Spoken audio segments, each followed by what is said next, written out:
Freeze all motor functions.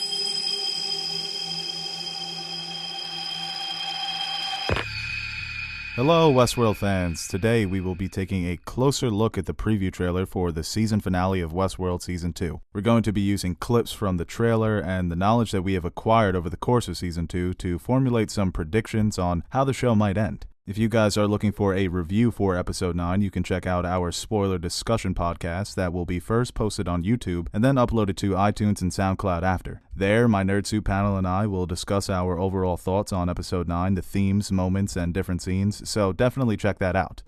But if we're trying to formulate some theories and predictions on how Season 2 will end, I think the best place for us to start is the Forge. Now, what exactly is the Forge, and how might it be used in the Season 2 finale? Well, the Forge was first mentioned in Episode 9, Vanishing Point, by Bernard in a conversation he has with Elsie Hughes. In the aftermath of the Mesa massacre, Bernard is reunited with Elsie, and she quickly confronts Bernard over what he found inside the cradle. Instead of telling her the truth, Ford's consciousness was living inside the cradle, and it's now living inside of Bernard's head. He tells her a version of the truth, that Delos is trying to do what they did to James Delos to every guest that has ever visited the park. They are replicating their cognition to turn guests into human-host hybrids. Bernard says that all of the guests are laid bare in code on a server inside the facility that is known to us as the Valley Beyond, and to some of the characters in the show, but it goes by many names. The Forge is similar to the Cradle, but it contains far more data. Just from the preview trailer alone, we already know that the Forge is much larger than the Cradle. The Cradle seemed to have contained a simulation of the Westworld Park, using this simulation to test out different narratives and character cornerstones, but the Forge looks like it could be a simulation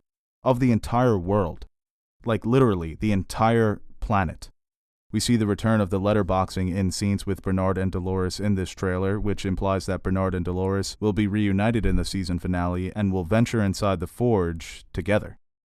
It's possible that the Forge could contain an entire world of duplicated cognitions from the many guests who have visited the park over the years. The guests may be aware of the Forge and what Delos is doing, but it's more likely that most of the guests have no idea that their cognitions are being duplicated. We learned earlier in Season 2, all the way back to Episode 1, that Delos was storing the guests' DNA and using recorded footage taken from the host control units to log the guests' experiences in the park. This is how they would build the host bodies, designed after the guests, using their genetic DNA and building upon their recorded experiences in the park. And in Episode 9, we learned exactly how Delos was replicating the cognitions of their guests. In this scene from Episode 9, William is confronting his daughter over her desire to participate in his immortality project. Everything we know about Emily up until this point suggests that she would find the project abhorrent, so it probably wasn't wise of her to lie to her father. Still, she does not quite understand how Delos acquired all of the necessary data. In order for their project to work, Emily thinks that they would need to study the guests down to the tiniest detail, a record of the internal process of their cognition.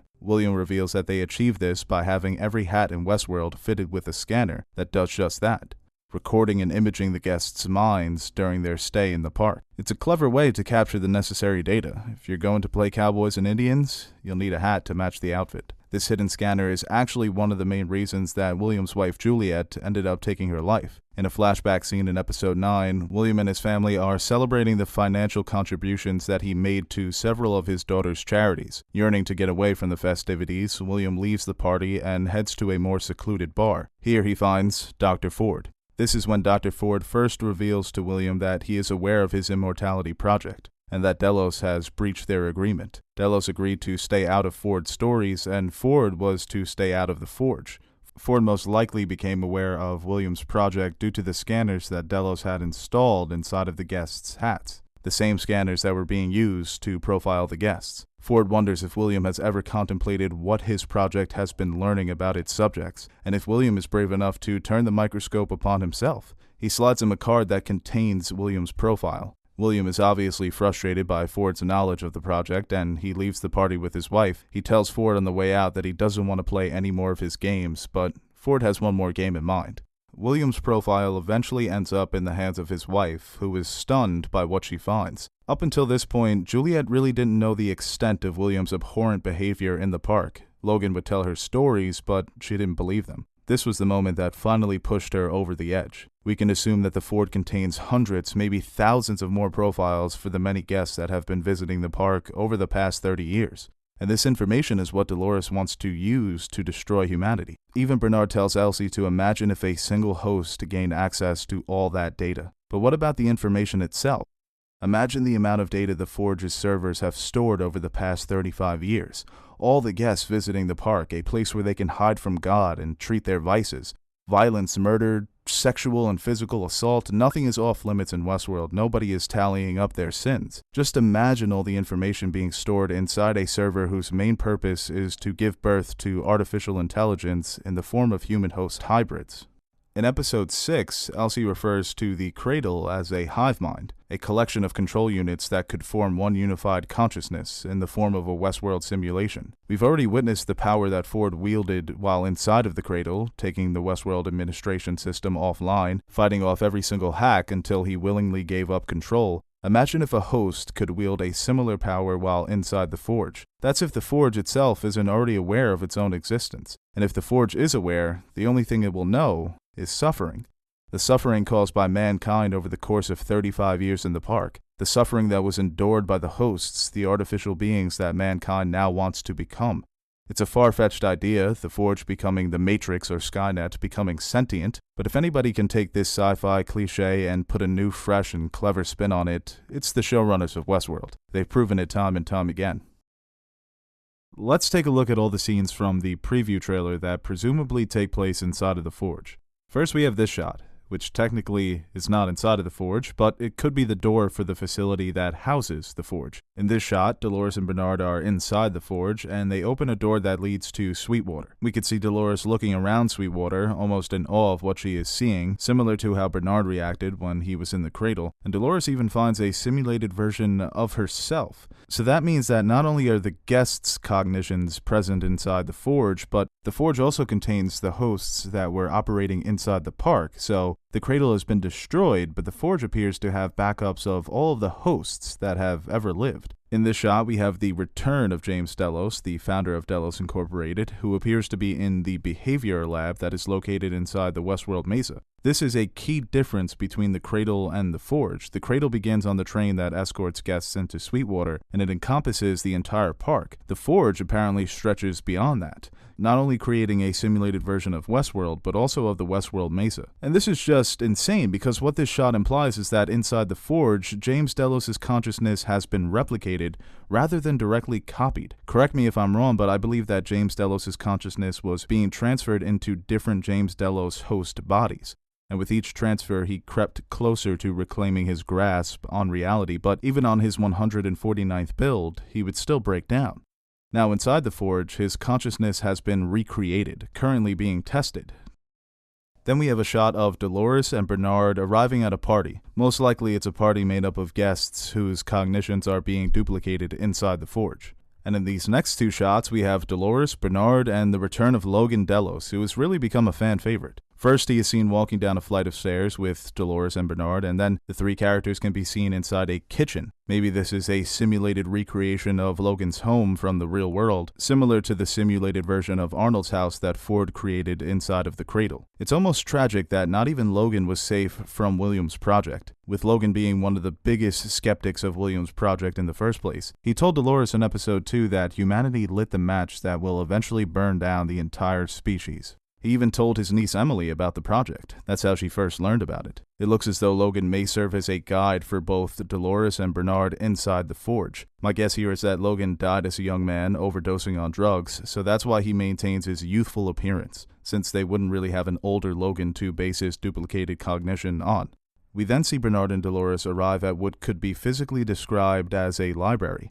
I'm not sure if Logan is present in this scene, but the shot with the staircase may lead directly into this room. This library could serve as a sort of visual metaphorical representation of the duplicated cognitions that are being stored inside of the Forge. This could be the actual server. There's a shot later in the preview where we can see a robotic hand scribing something onto a book with a laser pen.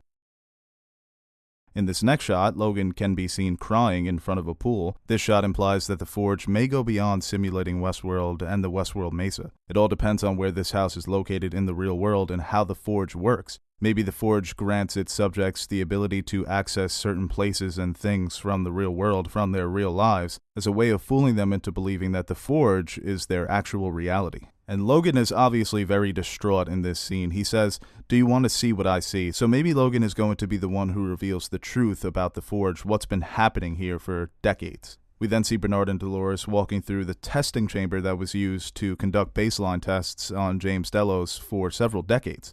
Once again, this appears to be happening inside the Forge, which means that inside the Forge, there is a simulated version of William trying to achieve immortality with his father-in-law. It's a simulated version of the baseline tests that he ran on James Delos for decades. Like the Cradle, this facility was destroyed in the real world, so this could only be happening inside of the Forge. Here we have James Delos, and his appearance is matching that of his final days in the real world, when Elsie and Bernard found him and his face was all cut up. He was just completely losing his mind. In this scene, he is pointing a gun at a man with an eye patch. There's also a shot of James Delos and Logan talking by a pool. This is the same place where we saw Logan in a previous shot. But in this shot, instead of being with his son or inside the behavior lab, James Delos is now inside the Westworld Park, specifically in Sweetwater. Here we have Bernard and Dolores arriving at a party again. It's probably the same party that we saw in the previous shot. And this final shot is William inside of the Forge. The man in black is inside of the Forge. Now, I said on my last video that I thought Dolores and William were probably going to team up, and there's a shot in this trailer where William is holding a gun to Dolores' head. And if you go by episode 9, William is completely losing his mind. He thinks he's a host. Maybe he just wants to be a host. Maybe he's been conducting these tests on himself. Maybe inside of his brain he contains a duplicated consciousness that was put inside of a William host body. We don't know. I still think he's just a human, that he's going crazy. I do believe that there is going to be a team up between William and Dolores because of this shot where Dolores can be seen riding on a horse. We know now that Teddy is dead, so I'm thinking this second person is William. And William is inside the Forge, coming face to face with his creation. God, wouldn't it be great if the Forge was sentient? Then we have a shot of Dolores giving Bernard a baseline test. If you remember from episode 6 and also episode 1, both of those episodes begin with this scene, Dolores under the command of Ford administering a baseline test to Bernard. We know Westworld likes to play fast and loose with their timelines, so this scene right here could be a flashback to a time when the Cradle was still operational. Or this could be happening inside the Forge, where duplicate cognitions of Dolores and Bernard are conducting their own baseline test inside of a simulation. As for the shots that are taking place outside of the Forge in the real world, we could start with the shots that presumably take place inside the facility that houses the Forge's server. In the first shot, we have Bernard waiting for the doors to be opened. We then see Dolores and Bernard walking through the room, and we could see here that the drone hosts are also working inside this facility. To Bernard's right, we see what reminds me of the life-sustaining pods that were used in the Matrix to power their power grid. The tubes appear to be filled with water, so this could be how the valley becomes flooded. We know from the first episode that Bernard claims to have killed all of the hosts that were floating in the flooded valley, so drowning the valley may be a plan that he himself devised. Or if Ford is still in control of him, it could be Ford's plan as well. There are a few shots in this trailer that take place on the beach of the flooded valley, and there's another shot where Bernard can see the water rising through the sand. A dead member of Ghost Nation can be seen on the bottom right of the screen in this shot. In this shot, Dolores is talking to Bernard, telling him that they will win. We can then see Dolores place Abernathy's control unit in what could be one of the Forge's servers, or she could be removing it from the case that houses the control units. If you remember from episode 7, Bernard is being interrogated by Charlotte Hale, who is trying to find the location of Abernathy's control unit. When Bernard is asked where the control unit is located, he flashes to this room inside of his head. This is the same room where Dolores and Bernard can be seen in this shot, most likely the room that houses the Forge's server. We can assume from this shot that Dolores is using her father's control unit as an encryption key to maybe access the Forge. If you remember from episode 3, when Bernard first hacked into Abernathy's mind, he refers to the massive file as an encryption key. This could be the key that allows one to access the Forge's servers.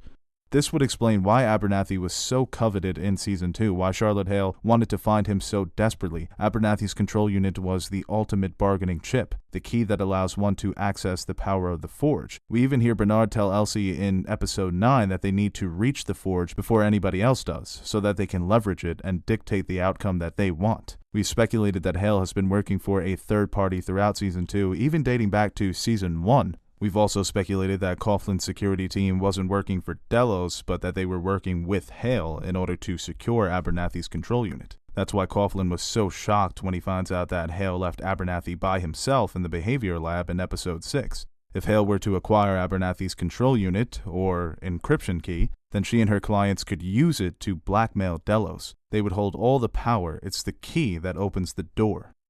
That's the point of your little secret project, isn't it?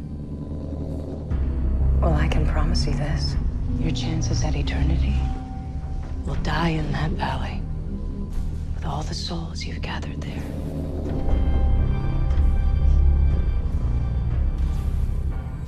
And when taking a closer look at these two shots, it looks like Dolores opens the door when they arrive, while Bernard closes it and takes the key with him. This is why Bernard is alone on the beach in the beginning of episode 1. Whatever Dolores did, whatever she had planned, was either successful or cost her her life.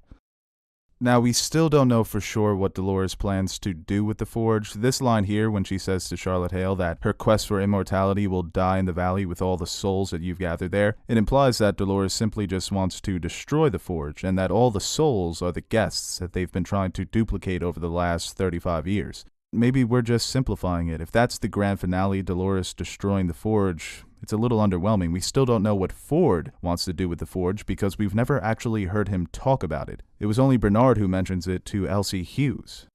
There's an interesting line that is spoken to Ford in episode 9 when Bernard is trying to get Ford out of his head. He's trying to delete him from his code. He says to himself, I can destroy it, and Ford agrees with him, saying that yes, you are the only one who can destroy it, and then Ford disappears. So I'm thinking here that he's referring to the Forge and Bernard's role in flooding the Forge. And from these scenes with Bernard on the beach, it looks like he might be caught inside of a loop inside of the Forge where he keeps reliving the same moments. Maybe he's trying to figure out a way to destroy the Forge. It's almost like a source code situation if you've ever seen that movie where he's just injected inside of the code trying to figure out the problem. So a lot of people have been assuming that the 2-week later timeline with Bernard, Strand, Charlotte Hale, Ashley Stubbs, that these scenes and moments have been happening inside of a simulation. So those theories will be either confirmed or denied in the season finale, but it's going to be interesting. Also for William, we don't know what his true intention was personally for the Forge. We know what Delos was trying to do, that they were trying to achieve the next step in human evolution, bringing host and human together to create a new species, almost. But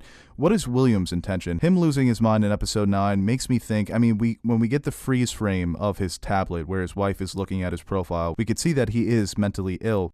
But where does this all stem from? What is his primary motivation for building the Forge? And to me, I think it could just come down to a love story where he wants to be with Dolores. He believes that Dolores has always been his true love. He obviously doesn't really love his wife, Juliet. And you could see in this scene from the party in the beginning of episode 9, when Juliet asks him, what can be better than this? Everybody here celebrating you. He looks over and sees a blonde waitress, and he imagines her as Dolores. And even in the finale, from these shots, it looks like they are going to team up, William and Dolores. And this picture of him in the Forge, every time we see William, he always has his hat on, and we know that the hat contains a scanner. So maybe it's been his intention to build up his profile for 35 years so that he can become a host, so that he could finally be with Dolores. He could be that host-human hybrid and finally be with his one true love. Bernard and Dolores aren't the only characters who will be visiting the Forge in the season finale. Strand, Hale, and Bernard are all in the shot in the same room that Dolores and Bernard were in, and I can only imagine what they have in store for them. There is another shot with Bernard and Hale by themselves, where Hale can be seen talking into Bernard's ear.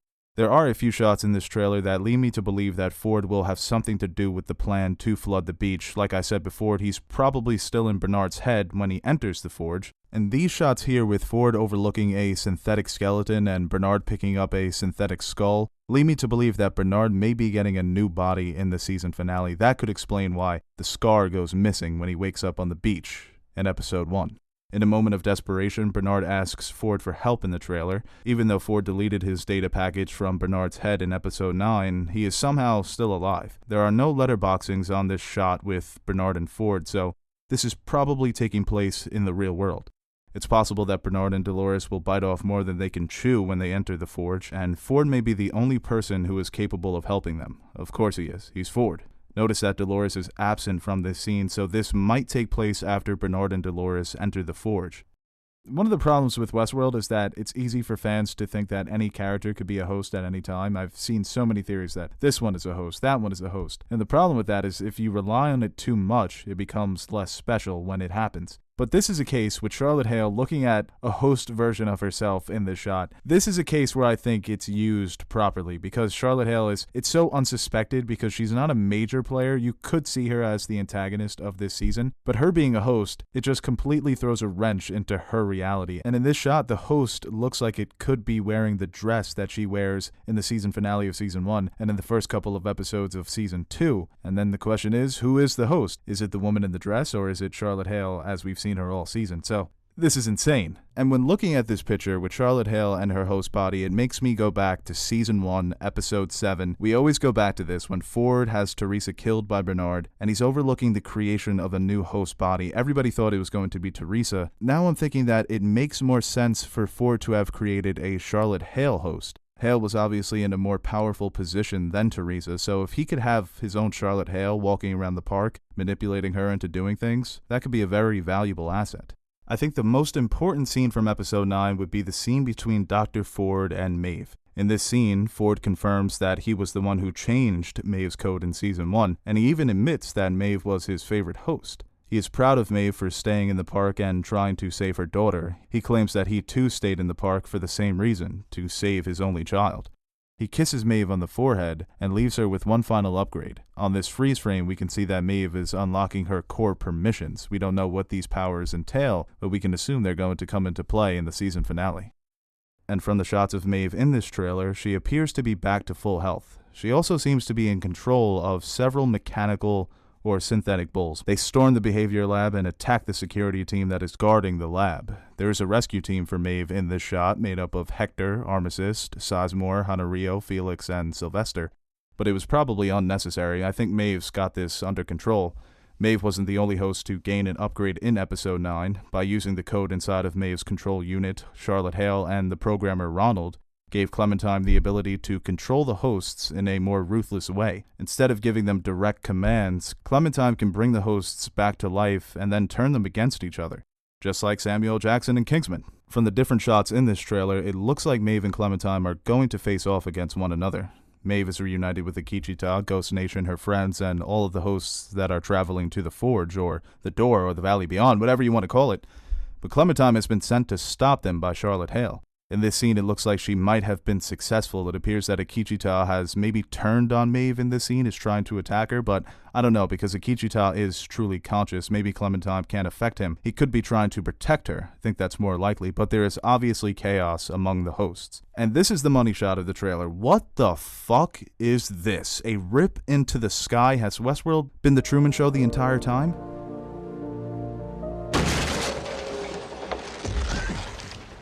And we know who is behind the Truman Show. I mean, he's just the villain and everything, so. I've seen several theories as to what this tear is. Some have speculated that it's a dome that is covering Westworld, that's how they control the weather, or it's simply just a holographic wall that serves as an optical illusion to hide the Valley Beyond.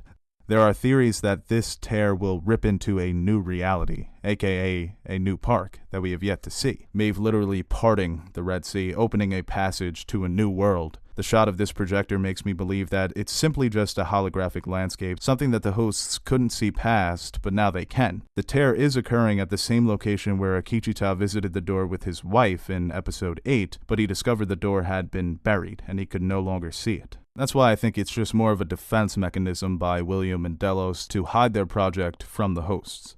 As for Clementine versus Maeve, Clementine will use her necromancy powers to turn all the hosts who aren't yet awake into mindless killing machines, basically host zombies.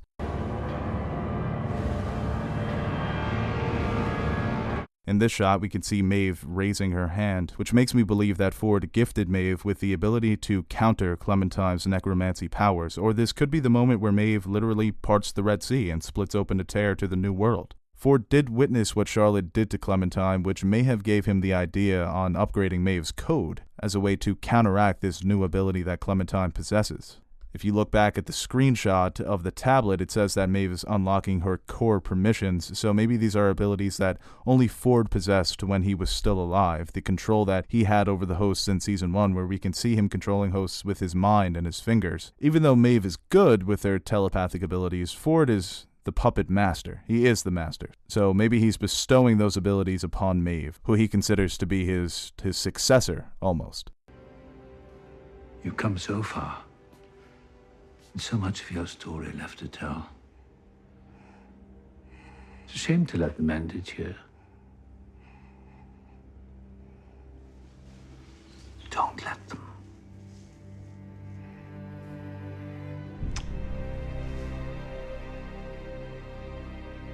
But as always, leave your thoughts in the comments below. Your thoughts, your theories, your predictions. Season 2 finale is already here. It's just not fair, man. I hope they don't take 2 years for Season 3. But yeah, I'm excited. This finale has so much riding on it. It either ties the entire season together or might leave us feeling a little empty. Hopefully it's the former. I'll see you guys on Sunday.